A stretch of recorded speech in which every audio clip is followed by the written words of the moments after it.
दोस्तों नमस्कार, मैं शिवम कुर्मी। आज हम देखेंगे परीक्षा अध्ययन सेट 4 मोस्ट आईएमपी क्वेश्चन। जी हाँ, बहुत ही महत्वपूर्ण प्रश्न कक्षा 10वीं गणित एनसीईआरटी एमपी बोर्ड। तो देखते हैं, प्रश्न नंबर 6 है। प्रश्न नंबर 1 से लेकर से प्रश्न नंबर 5 तक जो है आपके ऑब्जेक्टिव एमसीक्यू दिए गए हैं, जिनको कि हम बाद में एक साथ चारों सेट के कंप्लीट करा देंगे। तो यहाँ हम देख रहे हैं प्रश्न नंबर 6। देखिएगा, प्रश्न नंबर 6 है, संख्या 5005 को अभाज्य गुणनखंड के रूप में लिखिए। ये चारों प्रश्न एक से है। देखते हैं, अभाज्य गुणनखंड के रूप में लिखिए मतलब से प्रश्न नंबर 6 किसको लिखना है? 5005 को। जैसे ही आप इसको 5005 को अभाज्य गुणनखंड के रूप में लिखना चाहेंगे तो आपको इस तरीके से फैक्टराइजेशन अर्थात से गुणनखंड निकालने हैं। तो जैसे अभी तो ये 5 से चला जाएगा, 5 एकम 5, 5 शून्यम शून्य, 5 शून्यम शून्य, 5 एकम 5। अब ये जो दिख रहा है कितना, 1001, तो ये किससे जाएगा दोस्तों? आप कोशिश करिएगा। तो कोशिश करते हैं, देखो 7 से, 7 एकम 7, 3 बचा 30 हो गया, 7 3 21, 7 चौको 28, 2 बचा 21 हो गया, 7 तिहाई 21। ये कितने से चला गया? 7 से। तो देखो अब बचा 143। तो 143, 4 3 7, देखो 4 3 7 और 1 8। आपको सभी संख्याओं के विभाज्यता के नियम पता होने चाहिए, जिससे कि आप देखकर ही बता सके कि यह संख्या जो है किससे विभाजित होगी। तो सोचिए आप उसको कि 143 जो है किस संख्या से विभाजित होगा। देखते हैं, 11 से जाता है, 11 एकम 11, 14 था, 3 बचा 33 हो गया, 11 इत्यादि 33। अब ये एक अभाज्य संख्या है तो ये केवल 13 से जाएगी, 13 एकम 13। तो 5005 का अभाज्य गुणनखंड हो जाएंगे मित्रों 5 गुणित 7 गुणित 11 गुणित 13। तो ये आपका आंसर, इसको सिर्फ आपको अभाज्य गुणनखंड के रूप में व्यक्त करना था। सेम कंडीशन है 7729 की। इसको भी आपको इस तरीके से लेना है और विभाजित करना है। जो यहाँ पर गुणनखंड आएंगे वो आपका आंसर होगा। ये तो डिपेंड करता है दोस्तों कि आपसे जो है टेबल कहाँ तक आती है और कितने अच्छे से आती है। ठीक है, अब हम बात करते हैं प्रश्न नंबर 7 की। तो प्रश्न नंबर 7 का एक क्वेश्चन देख लें। प्रश्न नंबर 7 में क्या दिया है? एलसीएम और एचसीएफ निकालना है। तो देखो, हम सबसे पहले आपको अथवा वाला बता दें क्योंकि ये इजी है, जिससे कि आपको अच्छे से समझ में आ जाए। उसके बाद हम ये करते हैं। तो प्रश्न नंबर 7 का अथवा, प्रश्न नंबर 7 का अथवा का कह रहा है 6 और 20 के एचसीएफ और एलसीएम गुणनखंड विधि के द्वारा निकालिए। तो पहली संख्या है 6। तो 6 के गुणनखंड देखो दोस्तों क्या हो जाएंगे? 2 गुणित 3, 2 तिहाई 6। अब बचा 20, तो 20 के क्या हो जाएंगे? 2 गुणित 2 गुणित 5 हो गया, 2 दूनी 4, 4 पंचे 20। ये जो गुणनखंड है वो इसी तरीके से निकालना है जैसे कि हमने प्रश्न नंबर 6 के निकाले थे। अब क्या है, हमें निकालना है HCF। तो HCF का मतलब क्या होता है? देखो, इसको और अच्छे से लिखना चाहें तो इसको लिख सकते हैं 2 की घात 1 गुणित 3 की घात 1, और इसको लिखोगे 2 की घात 2 गुणित 5 की घात 1। तो HCF जो होता है वो कॉमन नंबर होता है। कौन सा? कॉमन, जो सभी नंबरों पर हो। जैसे 2 यहाँ पर भी है और यहाँ पर भी है, लेकिन जब हम इस पर बात करें तो यहाँ पर 2 है लेकिन इस पर 2 नहीं है, और इसी तरीके से 5 इस पर है और इसमें नहीं है। तो सिर्फ HCF कितना आ जाएगा? 2। अब हम बात करते हैं LCM की। तो LCM में हाईएस्ट मतलब से सबसे बड़ी संख्या आती है एक बार। जैसे 2 की घात 1 है, 2 की घात 2 है, तो बड़ी घात वाली संख्या को लिखना है तो हो जाएगा 2 की घात 2 गुणित 3 की घात 1 गुणित 5 की घात 1। मतलब सभी संख्याओं को लेना है, लेकिन यदि 2 यहाँ भी है और यहाँ भी है तो उसको सिर्फ वही उतनी बार लेना है जितना की बड़ी घात लगी हुई है। तो 2 की घात 4, 3 एकम 3 गुणित 5, तो ये हो गया 4 तिहाई 12, 12 पंचे 60। तो ये हो गया आपका क्या दोस्तों? ये हो गया आपका HCF। अब एक चीज़ और बोली थी कि आपको सिद्ध करना है कि संख्याओं का जो गुणनफल है वो LCM और HCF के गुणनफल के मान के बराबर है। तो देखते हैं संख्याएं कौन कौन सी थी? 6 गुणित 20, 6 गुणित 20, ठीक है ना। संख्या थी 6 और 20। और LCM और HCF की यदि हम बात करें तो HCF आया था 2 और LCM आया था 60। तो देखो 6 दूनी 12, 120, और 6 दूनी 12, 120।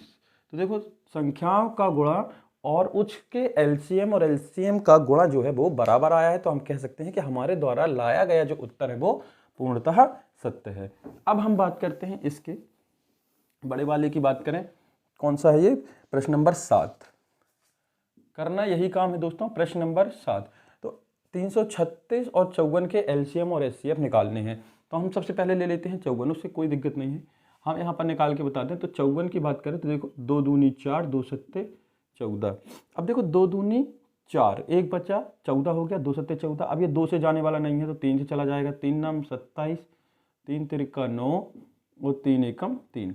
तो इसके गुणनखंड हो गए आपके 2 गुणित 3 गुणित 3 गुणित 3, इसको आप लिख सकते हैं 2 गुणित 3 की घात 3, क्योंकि 3 जो है 3 टाइम्स है, 3 बार है, 1 2 3, 3 दूनी 6, 6 ती 18, 18 दूनी 36 और 18 तिहाई 54। ठीक, अब नेक्स्ट नंबर क्या है दोस्तों आपका, यहाँ पर से देखिए 336, 336 का निकालते हैं।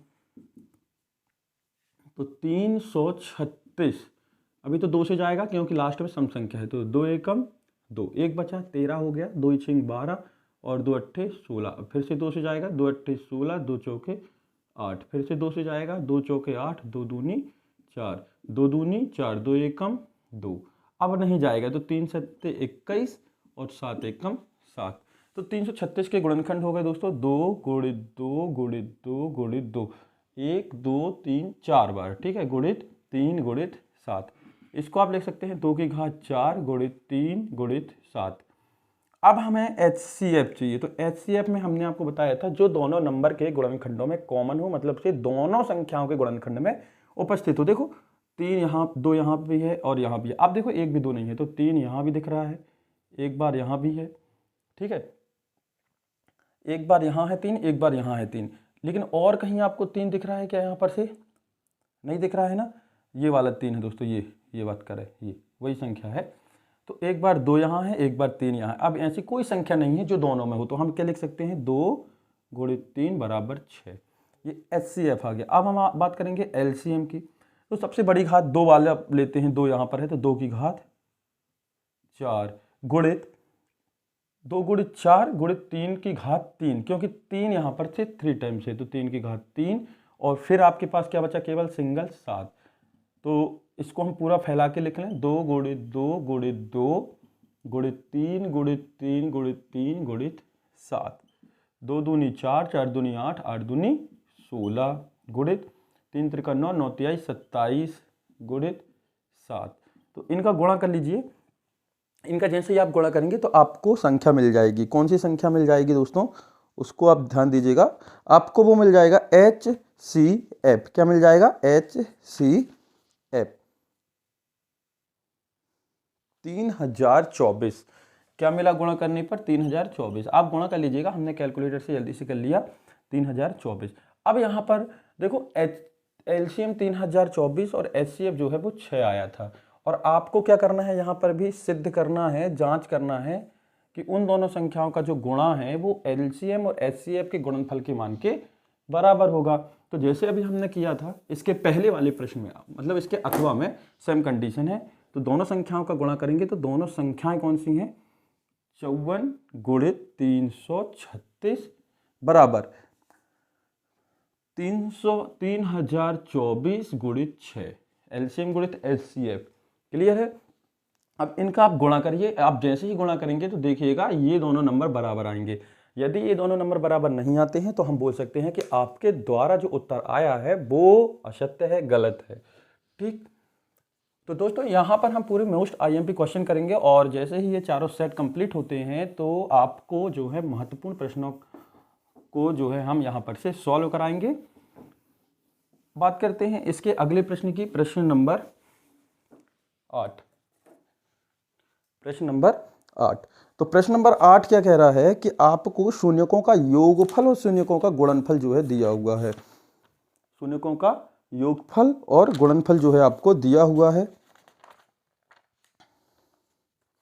तो आपको द्विघाती बहुपद बनाना है। प्रश्न नंबर 8, तो शून्यकों का योगफल चाहो तो शब्दों में लिख लो या ऐसा लिख लो, अल्फा प्लस बीटा ने शून्यकों का योगफल दिया है 1 और अल्फा इंटू बीटा आपको दिया है 1। तो द्विघातीय बहुपद बनाने के लिए आपके पास इक्वेशन होता है x² minus alpha plus beta into x plus alpha into beta. तो मान रख दो x² minus alpha plus beta की वैल्यू कितनी है दोस्तों, 1, ठीक है, और अल्फा इंटू बीटा की वैल्यू भी 1 है, तो x² x के साथ 1 का गुणा करोगे तो x ही आएगा। किसी भी संख्या का यदि हम 1 के साथ गुणा करते हैं तो हमें पुनः वही संख्या मिलती है जो पहले से वहां पर थी, तो +1, ये आपका आंसर, ठीक है। इसी का अथवा है दोस्तों, इसी का अथवा प्रश्न नंबर 8 का अथवा दिया है कि द्विघातीय बहुपद ज्ञात कीजिए जिनके शून्यकों का योगफल और गुणनफल ये है। तो शून्यकों का योगफल यानी कि sum of product alpha plus beta is equal to given है -3 and alpha into beta product of zeros given है 2। तो आपको द्विघाती या फिर से क्वाड्रेटिक इक्वेशन जो है बनानी है, तो ये इक्वेशन होता है x square minus alpha plus beta into x plus alpha into beta. तो x square minus alpha plus beta की वैल्यू आपको दी है -3, 2x प्लस इसकी वैल्यू दी है 2। ठीक है, तो इसको हम आगे कर दे तो ये हो गया एक्स स्क्वायर और ये माइनस माइनस प्लस, तो प्लस का 3x प्लस का 2, ये हो गया आपका द्विघातीय बहुपद। क्लियर है दोस्तों, कोई समस्या तो नहीं। प्रश्न नंबर 9 की बात करें तो प्रश्न नंबर 9 में आपको शून्य निकालना है और उन शून्यकों से संबंध बताना है, मतलब ये अल्फा प्लस बीटा और अल्फा इंटू बीटा आपको वहां पर से ज्ञात करना है ना। तो दोस्तों आपके लिए हम एक ऐसी वीडियो बनाएंगे जिसमें कि आपके जितने भी चैप्टर हैं, सभी चैप्टर 15 के 15 चैप्टर का फुल बेसिक कंप्लीट करा देंगे, जिससे कि आपको उस वीडियो को देखने के बाद पूरे के पूरे MCQ 1 नंबर वाले और 2 नंबर वाले क्वेश्चन आराम से सॉल्व कर सकते हैं, चाहे वो आपकी बुक में हो या ना हो। तो उस वीडियो को जरूर देखें, कहीं पर भी मिस ना करें, बहुत ही जल्द जो है वो वीडियो आपके लिए प्रोवाइड करा दी जाएगी। तो प्रश्न नंबर 9 की बात करें, प्रश्न नंबर 9 द्विघातीय समीकरण बहुपद है 6x square minus 3 minus 7x, इसके शून्यक निकालने हैं और इनके बीच में संबंध आपको जो है बताना है और संबंधों की जांच भी करनी है। मतलब एक साथ 3 चीजें पूछ रहा है, एक तो कह रहा है कि आप उसके शून्यक निकालो, जीरोस फाइंड करो, उसके बाद कह रहा है कि रिलेशन निकालें अर्थात संबंध बताएं अल्फा और बीटा में। वो कह रहा है जब ये चीजें निकल आएँ तो आप उसको सिद्ध भी करिए कि आपके द्वारा ये जो उत्तर लाया गया है वो सही है। ठीक, सबसे पहले तो हम स्टैंडर्ड फॉर्म मानक रूप लिखते हैं। तो मानक रूप देखो ये नहीं है, मानक रूप क्या होता है ax square plus b x plus c, क्या होता है ax square plus b x plus c. अब यहाँ पर इस दिए गए इक्वेशन में यदि हम बात करें तो सेकेंड टर्म मतलब सेकेंड पद, दूसरा पद कैसा होना चाहिए x वाला, लेकिन यहाँ पर भी तो x वाला है नहीं है, तो x वाले को हम पहले लिख लेंगे। तो ये हो जाएगा 6x square minus 7x minus 3, इसको नाम दे दिया अपन ने px। ठीक है, क्योंकि बहुपद की बात हो रही है। अब हमें इसको हल करना है गुणनखंड विधि से। तो हम करते क्या है दोस्तों, अच्छे से ध्यान दीजिएगा। अच्छा, पहले हम क्या करें, इनके मान निकालें। एक्स स्क्वायर का गुणांक a होता है तो a बराबर हो गया 6। ठीक, x का गुणांक b होता है तो b बराबर हो गया -7 और c होती है अचर राशि तो -3। तो इस 6 का 3 के साथ गुणा करते हैं मन में। ठीक है, 6 तिहाई 18, सिर्फ मन में करना है और ये पहला नंबर पद और लास्ट पद बिल्कुल जैसा है वैसे लिखना है आपको। ठीक है, तो 6 के साथ 3 का गुणा किया तो हो गया 6 तिया 18। अच्छे से ध्यान दीजिएगा 18। अब ऐसे 2 नंबर आपको बताने हैं जिनका गुणा करने पर 18 आए और उनको जोड़ने पर या घटाने पर बीच का नंबर आए। मतलब बीच का नंबर मतलब कहने का हमारा ये है कि 7 आए। कितना आए, 7 आए। गुणा करने पर 18 आए और जोड़ने या घटाने पर किसी भी एक काम को करने पर बीच का नंबर आए, मतलब से 7 आए। तो 9 दूनी 18, 9 दूनी 18 और 9 में से 2 जाएगा तो 7 बचेगा। तो अब यहाँ पर देखो माइनस चाहिए तो बड़ी संख्या पर आप माइनस लगा देना। तो ये हो गया प्लस का 2x और माइनस का 9x। तो 2x में से 9x जाएगा तो माइनस का 7x बचेगा और ये माइनस का 3। पहला पद और अंतिम पद आपको जैसा है वैसे लिखना। अब शुरू के 2 पदों से और अंत के 2 पदों से बाहर निकालना है, मतलब कॉमन उभयनिष्ठ जिसको हम बोलते हैं। तो दोनों में 2x है तो 2x अपन ने बाहर निकाल लिया, यहाँ बचा 3x और यहाँ बचा 1। देखो दोस्तों यहाँ पर ये जो 6 दिख रहा है, 6 को आप लिख सकते हो 2 गुणित 3। क्या लिख सकते हो, 6 को 2 गुणित 3। तो 2 यहाँ भी है और यहाँ भी तो निकाल लिया। x यहाँ पर 2 टाइम्स है, x की पावर 2 है मतलब 2 बार है और यहाँ 1 बार है तो x निकाल लिया। तो यहाँ से तो पूरा 2x निकल गया तो 1 बचा और यहाँ 3x बचा। यहाँ से माइनस का 3 निकाल लिया तो बचा 3x प्लस 1। कभी भी यदि हम माइनस कॉमन लेते हैं, माइनस बाहर निकालते हैं तो अंदर के पूरे चिन्ह जो हैं बदल जाते हैं। बदलने का मतलब ये है कभी भी यदि आप माइनस कॉमन लोगे तो माइनस वाला प्लस हो जाता है और प्लस वाला माइनस। क्योंकि यहाँ दोनों माइनस में थे अतः ये दोनों क्या हो गए, दोनों ही नंबर जो है प्लस में हो गए। अब देखो यहाँ पर भी 3x प्लस 1 है, यहाँ पर भी 3x प्लस 1 है। तो 3x प्लस 1 हमने कॉमन ले लिया तो ये हो गया 2x माइनस 3। यहाँ पर 2x और माइनस 3 बचा। अब हमें शून्यक निकालना है। तो शून्यक का मतलब होता है कि वो उस बहुपद को शून्य कर दे। तो शून्यक के लिए, किसके लिए, शून्यक के लिए हम क्या करेंगे, px बराबर 0 रखेंगे। क्या रखेंगे, px बराबर 0। तो px तो हमारा यही था जो अभी हम निकालते आए हैं। तो क्या हो गया 3x प्लस 1 2x माइनस 3 बराबर 0। अब एक बार इसके बराबर में 0 रख लो, एक बार इसके बराबर में 0, तो आपको शून्यक मिल जाएंगे। तो 3x प्लस 1 बराबर 0। तो 3x बराबर, ये प्लस का पक्षांतर हुआ तो -1 और x -1, गुणा में 3 था, 3 का पक्षांतर होगा तो भाग में चला जाएगा तो -1/3। सेम कंडीशन 2x माइनस 3 बराबर 0। तो 2x बराबर 3, ये प्लस का पक्षांतर हुआ तो प्लस का 3 हो गया, x बराबर 3/2, ये गुणा में था तो भाग में चला गया। अब दो शून्यक जो हैं आपके पास आ गए, आप इनको नाम दे सकते हैं। तो माना अल्फा बराबर -1/3 और बीटा बराबर चाहो तो 3/2 नाम दे दी। माना शून्यक अल्फा और बीटा हैं तो अल्फा बीटा का मान आ गया। क्लियर है। अब हमें संबंध निकालना है, मतलब इन दोनों का योग और इन दोनों का गुणा। तो ये हो गया अल्फा प्लस बीटा बराबर, मान रखना है और जोड़ दो, तो -1/3 प्लस 3/2, 3/2 एलसीएम आया 6, 3 से 2 बार में गया तो ये हो गया -2, 2 से 3 बार में गया ये हो गया 9 और ये हो गया 7/6। -2 प्लस 9, जब प्लस और माइनस एक साथ होते हैं तो हम घटाने का काम करते हैं और बड़ी संख्या का चिन्ह लग जाता है। हमारा कहने का मतलब ये है, जब आप एक माइनस और एक प्लस दिख रहा है तो 9 में से 2 जाएगा और बड़ी संख्या में प्लस है तो यहाँ प्लस लग गया, तो अल्फा प्लस बीटा आ गया आपका 7/6। अब सिद्ध कर लो इसी को लगे हाँ। तो अल्फा प्लस बीटा का सूत्र होता है -b/a। तो माइनस और b की वैल्यू अपनी क्या थी दोस्तों, देखो यहाँ पर निकाली थी अपन ने -7 और a की वैल्यू थी 6। a की वैल्यू कितनी थी 6, तो माइनस माइनस हो गया प्लस, तो अल्फा प्लस बीटा, ये माइनस तो 7/6। देखो सूत्र से हमने सिद्ध भी कर दिया कि अल्फा प्लस बीटा -b/a होता है। समीकरण से अपन ने मान रखा तो ये मान उतना ही आया जितना हमारा शून्यकों को जोड़ने पर आया था। आगे बढ़ते हैं, अल्फा इंटू बीटा, दो शून्यकों का गुणनफल, तो इन दोनों का गुणा करते हैं। -1/3 गुणित 3/2, 3 से 3 कट गया तो बचा -1/2।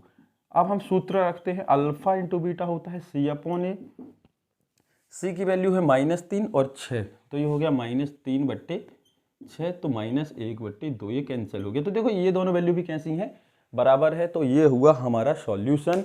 देखते हैं दोस्तों हम इसके बाद का, अर्थात से क्वेश्चन नंबर 9 का अथवा। कौन सा अथवा? दोस्तों हमारी भाषा तो समझ में आ रही है, ज़्यादा स्पीड से तो नहीं चल रहे हैं। यदि आपको कोई भी समस्या हो तो आप कमेंट बॉक्स में जरूर बताएं। वीडियो यदि आपको हेल्प होने लगते हैं तो आप डिसलाइक भी कर सकते हैं, लेकिन कोई ना कोई रिएक्शन जरूर दें दोस्तों। प्रश्न 9 का अथवा है, प्रश्न 9 का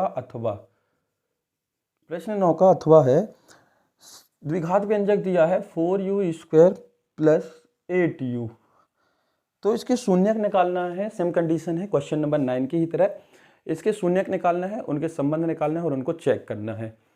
तो यहाँ पर देखो जब हम करेंगे तो यहाँ अचर राशि नहीं है, तो बिल्कुल डायरेक्ट ये हल हो जाएगा। इसको नाम दे दो PU, क्योंकि ये u वाले चर का है, तो ये हो गया 8u। अब इन दोनों से देखो 4u कॉमन आ रहा है, पहले ही आ रहा है 4u, यहाँ से कॉमन आया तो यहाँ केवल बच्चा u, और यहाँ से 4u कॉमन आया तो 4 दूनी 8, तो केवल बचा 2। कितना बचा? 2। भाई 8 को आप 4 गुणित 2 लिख सकते हैं, 4 बाहर आ गया तो 2 बस बचा, और u भी बाहर आ गया तो 2 बचा। ठीक, अब ये हो गया PU। हमें शून्यक निकालना है, तो शून्य के लिए बहुपद शून्य के बराबर हो जाता है। शून्य के लिए, तो शून्य के लिए क्या हो जाएगा, PU बराबर 0, मतलब 4u तो u + 2 बराबर 0। एक बार 4u = 0 रखेंगे तो u बराबर आ जाएगा 0/4, तो u बराबर हो गया 0। क्लियर है। एक बार हमने इसके बराबर में 0 रख लिया, अब इसके बराबर में 0 रख लो तो ये हो जाएगा u + 2 = 0, तो u = -2। तो दो शून्यक जो हैं आपको मिल गए, कौन कौन से? अल्फा = 0 और बीटा = -2। आपको इनका योगफल निकालना है, तो देखते हैं, अल्फा प्लस बीटा = दोनों को जोड़ दो, तो 0 धन -2, तो 0 - 2 = -2, तो अल्फा प्लस बीटा आ गया -2। अब सूत्र की बात करें तो अल्फा प्लस बीटा बराबर होता है -b/a। अब देखिए दोस्तों, एक थोड़ी सी आपको सोच रहे होंगे कि सर यहाँ पर तो पूरा दिया नहीं है, तो देखो ax² + bx + c जो होता है स्टैंडर्ड फॉर्म होता है, और ये लिखा है 4u² प्लस 8u, कुछ नहीं है सी के साथ, तो क्या हो गया 0। तो u² का गुणांक हो गया a, u का गुणांक हो गया b, और ये कांस्टेंट वैल्यू अचर राशि हो गई c। तो मान रखते हैं b का मान कितना हो गया -8, सूत्र का माइनस और b का मान 8 और a का मान 4, तो 4 दूनी 8, तो आ गया -2, तो यहाँ भी -2, यहाँ भी -2 सिद्ध हो गया। Same condition alpha into beta गुणा करते हैं तो 0 इंटू -2 इज इक्वल टू 0। किसी भी संख्या का यदि हम 0 के साथ गुणा करेंगे तो वह संख्या जो है पूरी की पूरी 0 हो जाती है। अब हम सूत्र से देख लें, सिद्ध कर रहे हैं, तो अल्फा इंटू बीटा होता है c/a, तो c की वैल्यू है आपकी कितनी 0 और a की वैल्यू है 4, तो ये हो गया 0। तो देखो दोनों सेम है, अतः ये जो है हमारा प्रश्न सही है। तो ये हुआ प्रश्न नंबर 9। देखते हैं दोस्तों अब हम प्रश्न नंबर 10, रैखिक समीकरण को हल करना। प्रश्न दोस्तों, प्रश्न नंबर 10 है, दिए गए रैखिक समीकरणों को प्रतिस्थापन विधि से हल करिए। जैसा कि हमने आपको पहले भी बताया था कि आप किसी भी एक पर्टिकुलर विधि या मेथड को लेकर न चलें। जी हाँ, आप किसी भी एक पर्टिकुलर मेथड को यदि लेकर चलते हैं, मान लीजिए कि आपको पढ़ाई जाती हैं 3 विधियां, कौन कौन सी? प्रतिस्थापन, जिसको हम सब्स्टिट्यूशन बोलते हैं, विलोपन एलिमिनेशन, और वज्र गुणनखंड, जिसको हम बोलते हैं क्रॉस मल्टीप्लिकेशन। तो होता क्या है, ये तीनों विधियां पढ़ाई जाती हैं, लेकिन इनमें से सबसे इजी मेथड आपको लगती है, बच्चों को लगती है एलिमिनेशन अर्थात से विलोपन विधि।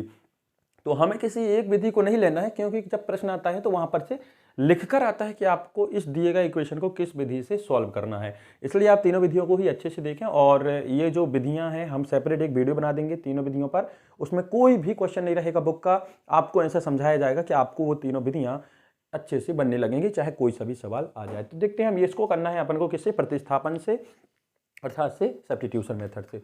तो सबसे पहले तो ये समस्या आती है दोस्तों कि डेसिमल लगा है, तो डेसिमल वाले को पहले हटाना है, इसको हटाना है। तो क्या करेंगे, देखो सबके नीचे क्या दिया हुआ है? डेसिमल। तो हम जैसे इसकी बात करें पहले इक्वेशन की, 0.2x धन 0.3y बराबर 1.3। यहां पर लिख लेना दिया या दिए गए समीकरण, दिए गए समीकरण।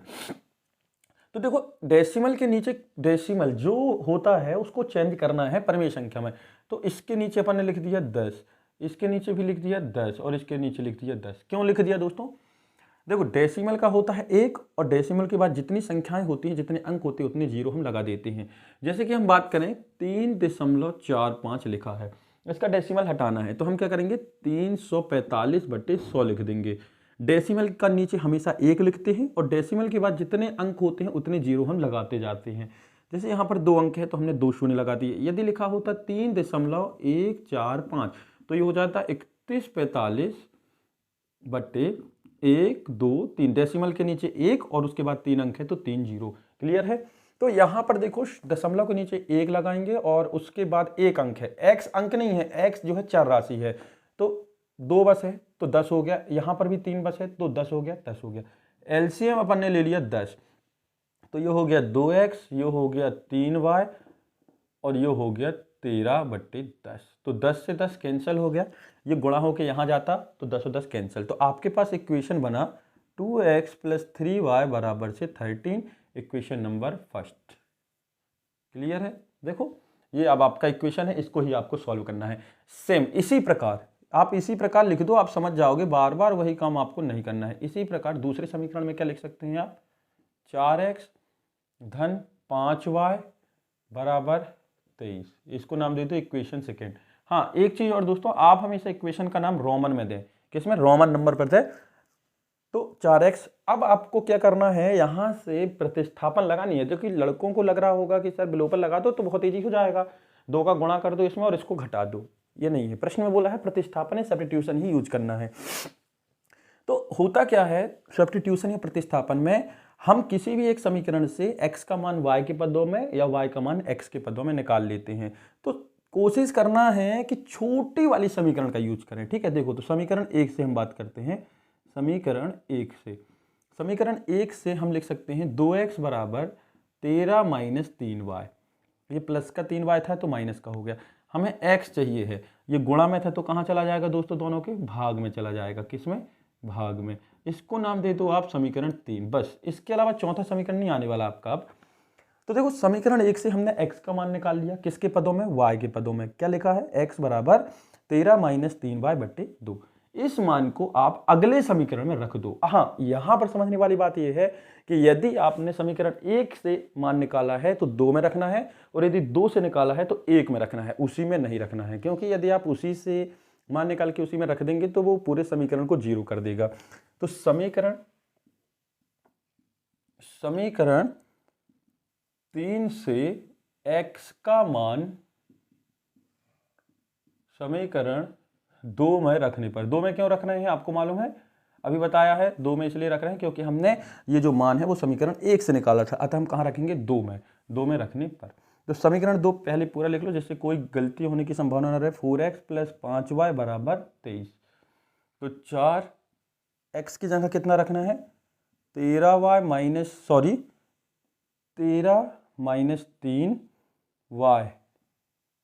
3y/2 plus 5y = 23। क्लियर है। 2 से ये कट गया, 2 दूनी 4, तो ये गुणा कर दो, 13 दूनी 26 - 3 दूनी 6y प्लस का 5y = 23। देखो इस 2 का 13 के साथ गुणा करेंगे, ये तो कट गया, 2 दूनी 4, और कभी कैंसिल करना है जब गुणा में हो। तो 13 दूनी 26 - 3 दूनी 6। अब -6y और प्लस का 5y, तो ये दोनों क्या हो जाएंगे, घट जाएंगे। तो 6 में से 5 गया तो y, और बड़ी संख्या माइनस था तो माइनस, ये हो गया 23। और ये प्लस का 26 भी पक्षांतर होके माइनस का 26 बना लेगा, और 23 में से 26 जाएगा तो माइनस का 3। तो y बराबर हो गया 3। क्यों हो गया दोस्तों, यहाँ पर माइनस यहाँ माइनस, तो दोनों माइनस आपस में एक दूसरे को कैंसिल कर देते हैं। तो y का मान तो आ गया आपका। अब थोड़ा सा काम बचा है कि इसी y के मान को आप डायरेक्ट समीकरण 3 में रख दे, जिससे x का मान आ जाएगा बिना पक्षांतर किए। तो y बराबर 3 समीकरण 3 में रखने पर, समीकरण 3 में रखने पर, तो समीकरण 3 क्या है मित्रों, देखो x बराबर 13 - 3y/2। मान रख दो ना, 13 - 3 × 3/2। तो x बराबर 13 - 9, 3 × 9/2, 13 में से 9 गए तो बचा 4/2, तो 2 से ये कट गया, 2 दूनी 4, तो x बराबर आ गया 2 और y बराबर आ गया 3। ये आपके आंसर, ये रहे दोस्तों आपके आंसर। दोस्तों इसी का अथवा प्रश्न है, अथवा है प्रश्न नंबर 10 का अथवा। देखो बहुत ही अच्छा प्रश्न है। कह रहा है कि एक क्रिकेट कोच ने कुछ बल्ले और कुछ गेंदें खरीदी, कुछ बल्ले और कुछ गेंदें जो है उसने खरीदी, और कुछ दिनों के बाद उसने फिर से कुछ बल्ले और कुछ गेंदें खरीदी। तो एक बल्ले और एक गेंद की कीमत आपको बतानी है। प्रश्न आपको स्क्रीन में दिख रहा होगा, आप प्रश्न को अच्छे से देख लीजिए। प्रश्न क्या है कि उसने 7 बल्ले 6 गेंदें, कितने, 7 बल्ले 6 गेंदें 3800 में खरीदी। अर्थात से 7 बैट 6 बॉल 6 बॉल से 3800 रुपीज़ में जो है बाइक की खरीदी। उसके बाद उसने 3 बल्ले और 5 गेंदें 1750 में खरीदी। तो एक बल्ले और एक गेंद की कीमत आपको बताना है। अच्छा एक बात बताइए, थोड़ा सा नॉर्मल से क्वेश्चन है आपसे, बिल्कुल गौर से देखिएगा, एक भी स्किप ना करें, जिससे कि इस क्वेश्चन को आप अच्छे से समझ सकेंगे। मान लीजिए कि एक वस्तु की कीमत 5 रुपये है और हमने उसकी कितनी 10 वस्तुएं खरीदी, तो कितने रुपए की हो गई, 50 रुपए की। कितने की, 50। मतलब एक वस्तु की कीमत यदि पता है और आप यदि उस रेट में उस क्वांटिटी का गुणा कर दें जितनी वस्तु आपको खरीदनी है, तो आपको कुल मूल्य पता चल जाएगा। मार्केट में हम गए, ठीक है, हमने बोला कि एक पेन 10 रुपए का है और हमें 5 पेन खरीदनी है, तो कितने रुपए लगेंगे, तो 10 × 5 बराबर से 50। मतलब से ये हो गई आपकी उस वस्तु की संख्या मान लो, और ये हो गई उस वस्तु की दर, मतलब से रेट। तो संख्या के साथ दर का गुणा कर दें तो उसमें टोटल प्राइस जो है हमें मिल जाती है। लेकिन यदि हम 2 चीज़ें खरीदें एक साथ, अभी तो समझ लो ये हम एक चीज़ खरीदे, अब दूसरी चीज़ और खरीदें, तो ये तो 50 रुपए की आ गई। हमने बोला कि एक वस्तु है, मान लीजिए कि एक मार्कर है जो 20 रुपए का है, एक मार्कर 20 का है, और हमने 4 मार्कर खरीदे। कितने की, 4 मार्कर खरीदे, तो 20 × 4 बराबर हो गया 80। तो कुल रुपए कितने हो गए, 80 और 50 के हो जाएंगे, जुड़ जाएंगे। ठीक है, तो इन दोनों को हम जोड़ देंगे। अच्छे से ध्यान दीजिएगा कि संख्या में, वस्तु की संख्या में उसके रेट का गुणा कर देते हैं। अब आते हैं प्रश्न पर। प्रश्न क्या कह रहा था दोस्तों, प्रश्न कह रहा था कि एक क्रिकेट कोच ने 7 बल्ले 6 गेंद 3800 में खरीदी। हाँ, एक चीज और महत्वपूर्ण है कि एक बल्ले और एक गेंद की कीमत क्या होगी। तो एक बल्ले और एक गेंद की कीमत आप मान लो। कभी भी इस तरीके के प्रश्न में जो आपसे पूछता है, निकालने के लिए बोलता है, उसको आपको मान लेना है। ठीक, कोई भी चर मान लो, तो माना एक बल्ले की कीमत x रुपए है और एक गेंद की कीमत y रुपए है। कितनी है? y रुपए है। क्लियर है दोस्तों? यहां तो कोई समस्या है नहीं है।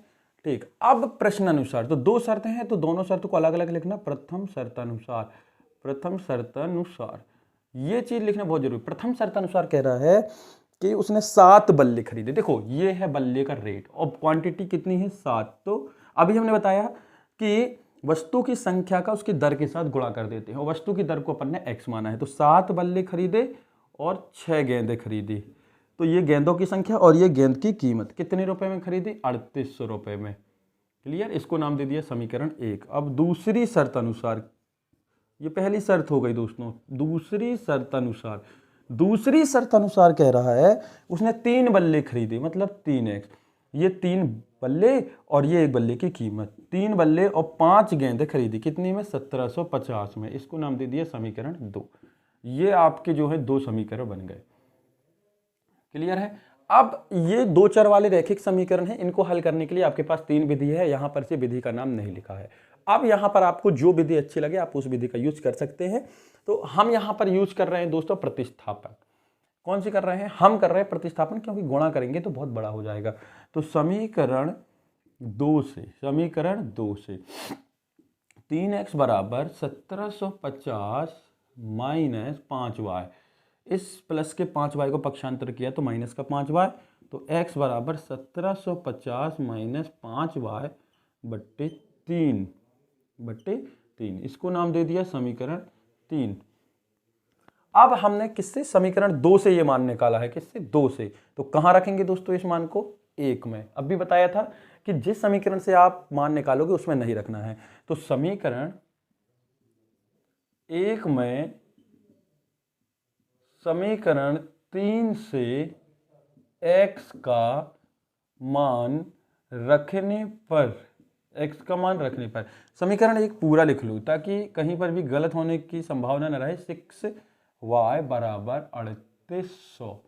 तो 7x की जगह रखना है आपको दोस्तों 1750 माइनस 5y बट्टे 3 प्लस 6y बराबर 3800। अब देखो यहां पर से 7 है और यहां 3 है, तो ये तो कटने वाला है नहीं है। अब हम डायरेक्ट करेंगे परिमेय संख्याओं का जोड़ना। तो परिमेय संख्याओं का जोड़ना, एलसीएम आया 3, इसके बट्टे में कुछ नहीं है, मतलब 1 है। आप ना लिखें, हमने आपको बता दिया। एलसीएम आया 3, 3 से 3 कट गया तो ये हो गया 7 पूरा 1750 माइनस 5y धन 3 से, देखिए यहाँ पर से कितना है ये 3, 3 एकम 3, 3 से 18y बराबर 3800।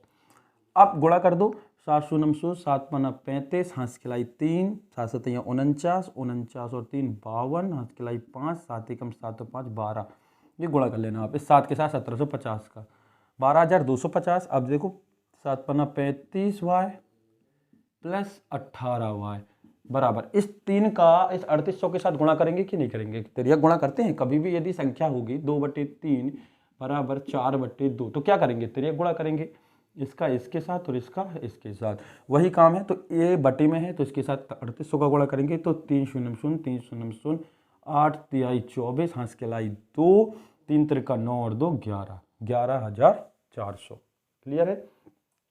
अब देखो ये y वाले कैलकुलेट हो जाएंगे तो माइनस का 35y और प्लस का 18y।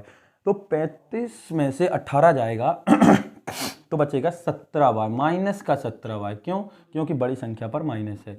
11400 और ये माइनस, ये प्लस का, ये 12250 जब पक्षांतरित होगा तो माइनस का 12250 हो जाएगा।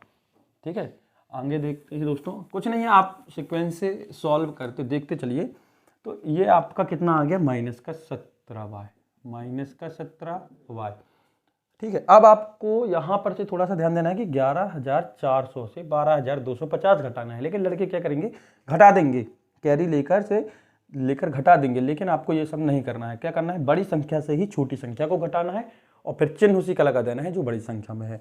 तो 12,250 से घटाते हैं, 12,250 से कितना घटाना, 11,400, 11,400, 0, 5, 2 में से 12 माना, 12 में से 4 गए तो 8, ये शून्य तो कितना बचा, 850, 850। लेकिन बड़ी संख्या में क्या है, माइनस है, तो आता है 850 को कैसे लिखेंगे, माइनस, तो y चाहिए, y बराबर हो जाएगा 850 माइनस 17, 17 पन्ना 85 और ये शून्य, तो y बराबर 50 आ गया, y का मान आ गया, मतलब एक रेट आ गया अपना, एक रेट आ गया, एक रेट का आ गया भैया 50 रुपए, एक गेंद की कीमत आ गई।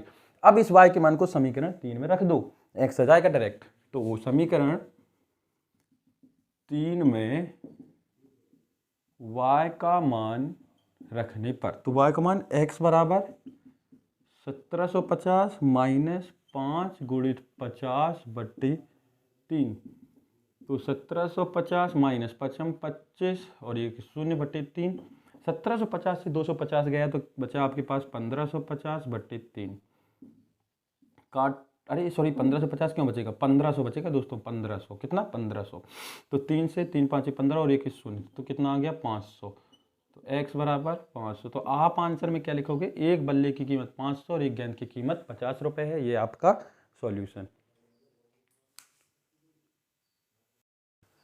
अगला प्रश्न है दोस्तों, प्रश्न नंबर 11, लिखा है ऐसी दो संख्याएं ज्ञात कीजिए जिनका योग 27 और गुणनफल 182 हो। तो आपको ऐसी दो संख्याएं निकालना है जिनका यदि आप जिनको आप जोड़ो तो 27 आए और गुणा करो तो कितना आए दोस्तों, 182 आए। चलो ठीक है, देखते हैं अपन क्या है।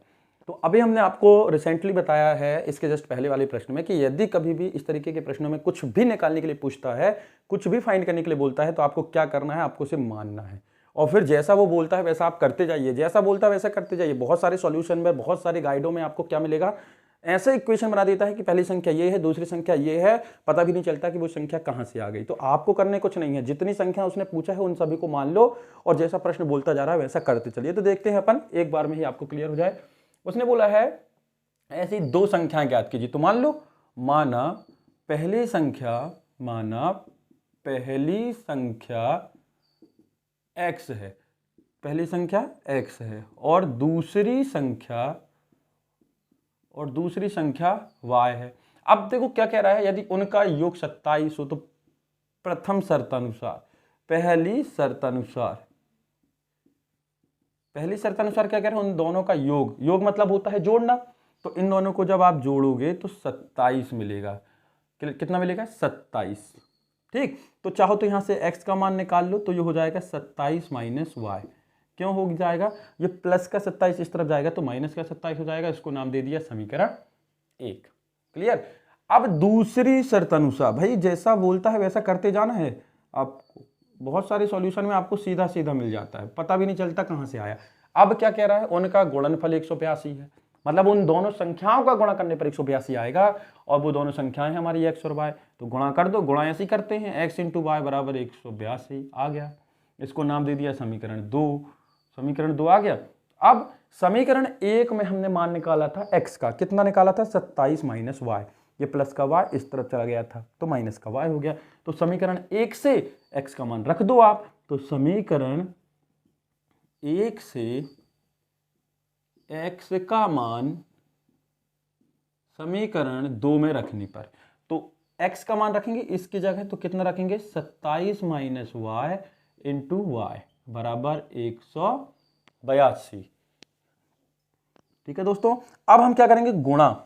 इस ब्रैकेट के बाहर जो y दिख रहा है, इस y का अंदर की दोनों संख्याओं के साथ गुणा, मल्टीप्लाई। तो y के साथ 27 का करोगे तो हो जाएगा 27y, और ये प्लस माइनस माइनस, और y के साथ y का करोगे तो y स्क्वायर बराबर 182। क्लियर। यहां लिख लो, दिख नहीं रहा है तो 27y माइनस वाई स्क्वायर बराबर 182। अब यहां पर थोड़ा सा कंफ्यूजन होता है कि हम सर करें क्या। देखो यहाँ पर माइनस का वाई स्क्वायर, जबकि हमारा मानक रूप होता है a x square plus b x plus c बराबर 0, ये होता है हमारा मानक रूप। तो यहाँ पर क्या है दोस्तों, देखो हमेशा स्क्वायर वाला जो पद होता है वो पॉजिटिव लेना है, बाद वाला भले माइनस हो जाए। तो क्या करेंगे, इस लेफ्ट हैंड साइड को बाएं पक्ष को उठाकर हम दाएं पक्ष में ले जाएंगे पूरा का पूरा, तो चिन्ह क्या हो जाएंगे, बदल जाएंगे। कभी भी हम पक्षांतर करते हैं, ट्रांसफर करते हैं, तो चिन्ह क्या होते हैं, बदल जाते हैं। प्लस का माइनस और माइनस का प्लस, तो उठा के ले जाइए, लिखेंगे हम इसी तरफ, लेकिन इस तरफ ले जा रहे, तो ये प्लस का हो गया वाई स्क्वायर, ये प्लस का हो गया माइनस का 27y, और ये पहले से इस तरफ था, इसको नहीं बदल देना क्योंकि सिर्फ हम इस पूरे पद को उठाकर इस तरफ ले जा रहे हैं। तो ये माइनस का प्लस हो गया, ये प्लस का माइनस, और ये प्लस का 182 पहले से वहाँ था। अब बन गया आपका एक्चुअल में समीकरण। अब आपको इसको हल करना है, ये द्विघातीय समीकरण है। तो हमने अभी बताया था 182 एकम 182, ऐसी दो संख्याएं बताइए जिनका गुणा करने पर 182 आए और जोड़े या घटाएं तो 27 आए। तो 13 और 14, तो माइनस का 13y और माइनस का 14y प्लस 182, 13 और 14 27 होता है, और 13 में 14 का गुणा करोगे तो 182 आएगा। चूंकि यह माइनस था और जोड़ने का काम था, अतः हमने दोनों संख्याएं माइनस ली है, जिससे कि जब जोड़ेंगे तो ये माइनस का ही 27 आएगा। तो शुरू की दो संख्या और लास्ट की दो संख्या से कॉमन ले लो, तो यहाँ से केवल y कॉमन आया, तो ये बच्चा y माइनस 13, क्योंकि यहाँ केवल 13y था, y चला गया बाहर, तो यहाँ बच्चा 13। अब यहाँ से देखो माइनस का 14 कॉमन ले लिया, क्योंकि 182 को हम क्या लिख सकते हैं, यही हम बता दें, 13 गुणित 14 लिख सकते हैं। तो 14 यहाँ भी है, यहाँ भी है, तो यहाँ बचा y और ये प्लस का माइनस 13 बराबर 0। अभी हमने पहले प्रश्न बताया था, कभी भी यदि आप माइनस कॉमन लोगे तो चिन्ह क्या होंगे, बदल जाएंगे। यहाँ से हमने माइनस का 14 कॉमन लिया, तो ये माइनस का प्लस हो गया और ये प्लस का माइनस। इस चीज़ को बिल्कुल नहीं भूलना, यही गलती होती है सबसे ज़्यादा। अब यहाँ से y माइनस 13 फिर कॉमन ले लो, तो ये हो गया y माइनस 13 और ये बचा y माइनस 14। जब y माइनस 13 कॉमन लिया तो यहाँ y बचा, y माइनस 13 कॉमन लिया तो यहाँ माइनस का 14। शून्य निकालना है दोस्तों, मान निकालने हैं। एक बार इसके बराबर में शून्य लिख लो, एक बार इसके बराबर में। तो y माइनस 13 बराबर 0, तो y बराबर 13, y माइनस 14 बराबर 0, तो y बराबर 14। तो y के दो मान आ गए, ये आपका आंसर नहीं है। क्या करते हैं 90% स्टूडेंट इनको आंसर ले लेते हैं, एक हो गया 13, एक हो गया 14, नहीं है आंसर यही आएगा, लेकिन अभी आंसर नहीं है। क्यों? क्योंकि हमने एक को x माना था और एक को y माना था, जबकि ये तो दोनों y के मान हैं। तो अब हमें इसका क्या करें, इन y के मानों को रख दो ना, आप समीकरण 1 में रख दो तो x आ जाएगा। तो समीकरण 1 में y के मान रखने पर, तो अलग अलग रखेंगे। जब y बराबर 13 होगा, जब y बराबर 13, तो x बराबर हो जाएगा 27 माइनस 13 बराबर 14, और जब y बराबर 14 रखोगे, दो मान आए थे, तो x बराबर हो जाएगा 27 माइनस 14 बराबर 13। तो संख्याएं हो जाएंगी दोस्तों आपकी, एक बार 13 14 और एक बार 14 13, ये आपका आंसर। दोस्तों प्रश्न नंबर 11 का अथवा है कि दो ऐसे क्रमागत विषम धन पूर्णांक, विषम मतलब से जो दो से विभाजित नहीं होते हैं, जैसे 1 3 5 7 9 11 13, ठीक है। धन पूर्णांक मतलब से पॉजिटिव नंबर ही लेना है, नेगेटिव नंबर नहीं लेना है। ज्ञात कीजिए जिनके वर्गों का योग 290 हो और उनका वर्ग करके जोड़ो तो 290 आए। तो सबसे पहले क्रमागत का मतलब होता है एक के बाद एक। जैसे यदि आप कोई संख्या 13 लेते हैं तो उसके जस्ट बाद 15 आनी चाहिए, यदि आप कोई संख्या 21 लेते हैं तो उसके जस्ट बाद 23 आनी चाहिए। क्रमागत शब्द यदि कहीं यूज होता है तो इसका मतलब यही होता है कि आपको जब दो संख्याएं लोगे तो एक साथ होनी चाहिए वो संख्या, मतलब एक के जस्ट तुरंत बाद वो संख्या होनी चाहिए। और यहां पर क्या बोल रहा है, विषम संख्याएं लेनी है। देखो मान लो नंबर तो अपन को मालूम है नहीं है, ठीक है, तो मानेंगे। तो पहले तो देखो यहां पर मान लो कोई संख्या 5 ली तो दूसरी विषम संख्या क्या हो जाएगी, 7। क्लियर है ना। यदि कोई संख्या 5 ली तो दूसरी विषम संख्या 7। मान लो कोई संख्या 11 ली तो दूसरी विषम संख्या 13। इसके बाद यदि इसके आगे की विषम संख्या लें तो वो हो जाएगी 15, फिर लें तो 17। इस तरीके से यदि हम कोई संख्या 21 लें तो कितनी हो जाएगी, 23। गौर करिएगा, बहुत ही अच्छे से ध्यान से देखिएगा, क्योंकि हमें नंबर मानना है। यदि ये जो 5 है और ये जो 7 है, इन दोनों के बीच में कितने का अंतर है, 2 का।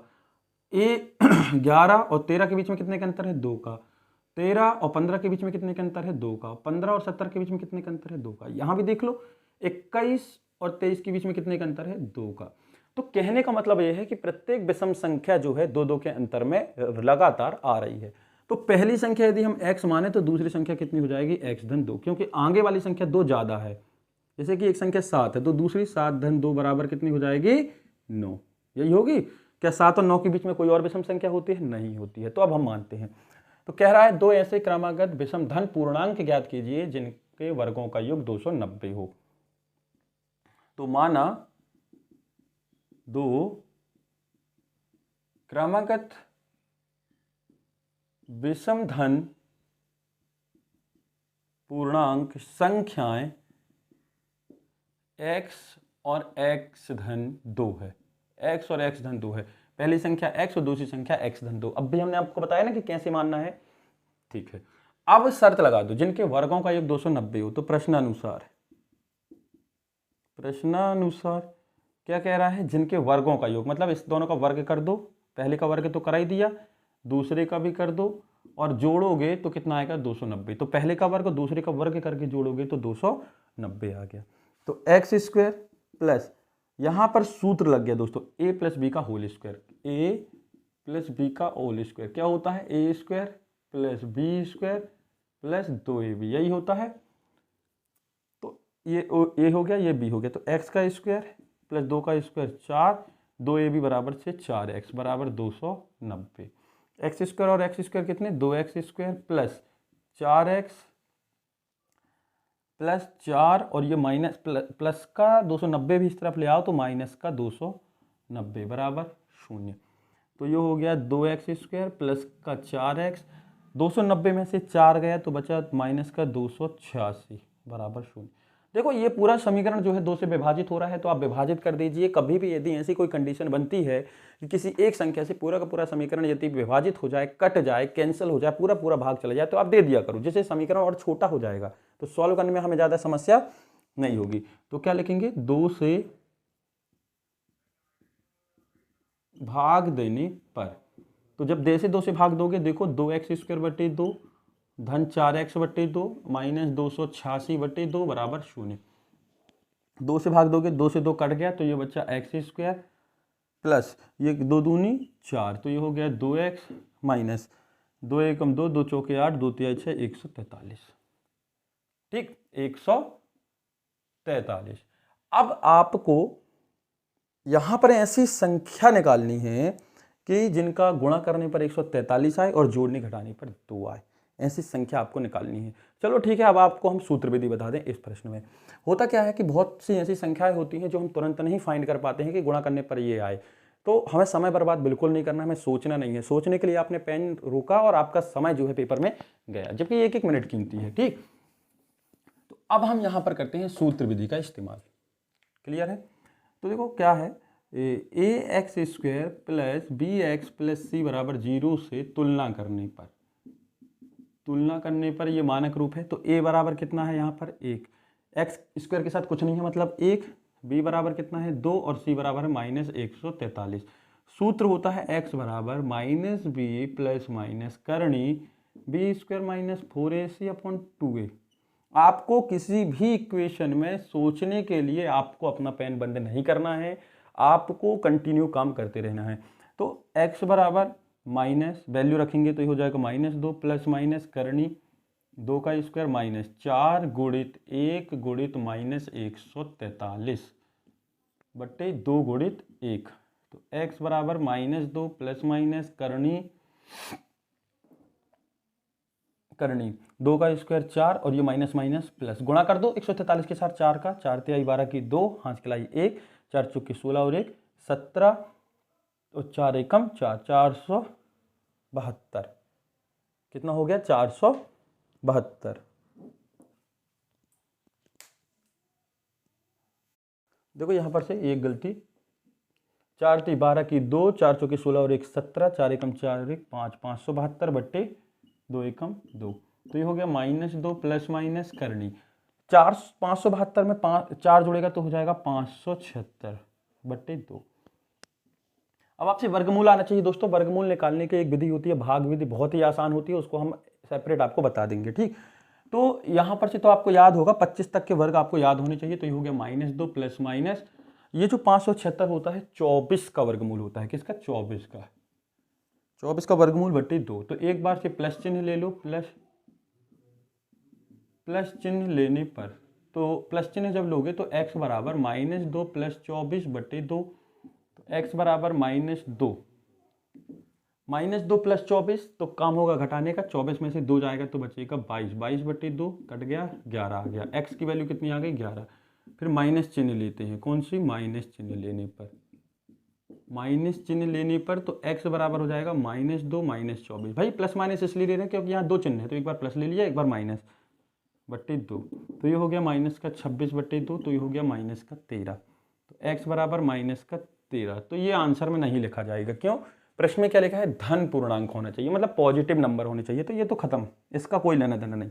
मतलब एक नंबर हमारा आ गया 11, तो दूसरा नंबर आ जाएगा x + 2 बराबर 11 धन 2 बराबर 13। तो आपके नंबर आ गए दोस्तों 11 और 13, ये रहे आपके आंसर। दोस्तों आपने देखा प्रश्न नंबर 6 से 11 तक के अथवा के तक हमने पूरे क्वेश्चन जो है सॉल्व करा दिए हैं। आगे के क्वेश्चन जो है आपको अगली वीडियो में प्रोवाइड करा दिए जाएंगे। तो आज के लिए इतना ही, धन्यवाद।